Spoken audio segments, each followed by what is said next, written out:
What's up guys, Nick Pileggi here. Today I am working on the back, putting the lift kit in. And one of the things I got to do is I got to change out the shock mount. Because as you can see compared to the other one, this one's not so bad. But it at least still has all of its bolt holes. This one, it broke off when I took the shock out.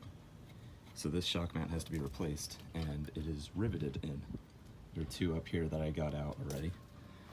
And I'm just going to show you guys how I take out these big rivets. See on the bottom here. See, there's one there. And then I have the other one ground off over here. So basically what I do to get these big rivets out is I start by grinding the head off completely. And you'll know when you're done because if you look in here, it's going to be very hard to see on the camera. But you can see right there the circle of the rivet. You can see the one part of it there, and you can't see this on camera, but you can see it in person. It's very faint, the other side of it over here.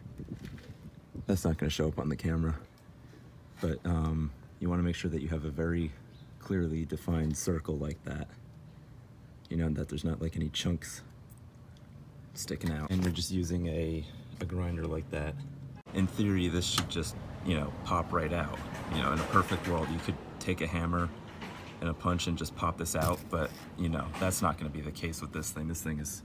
This truck is 30 years old. It hasn't been that forgiving. If you're doing any sort of grinding or welding or anything that's going to throw sparks or molten metal anywhere, you want to make sure that you cover up your spring. These are brand new springs, and honestly I should have done this before I put the new springs in, but I didn't think about that at the time. But you want to cover your springs up, because if you get like a ton of sparks on these, or if you drip like a piece of hot metal on it, you can actually ruin the spring.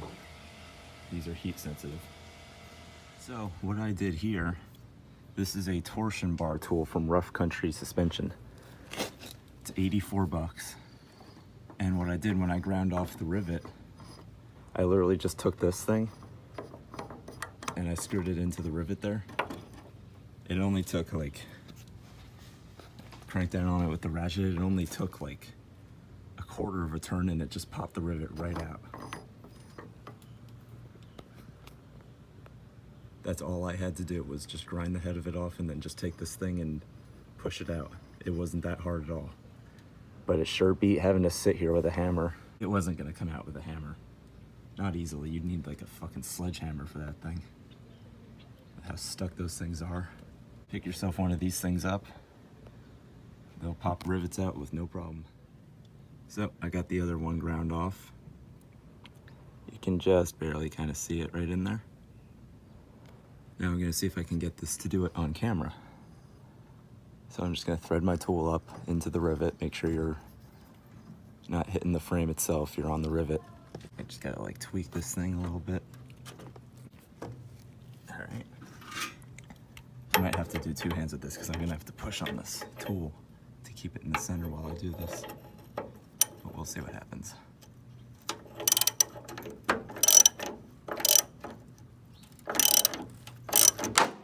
There it goes. See that?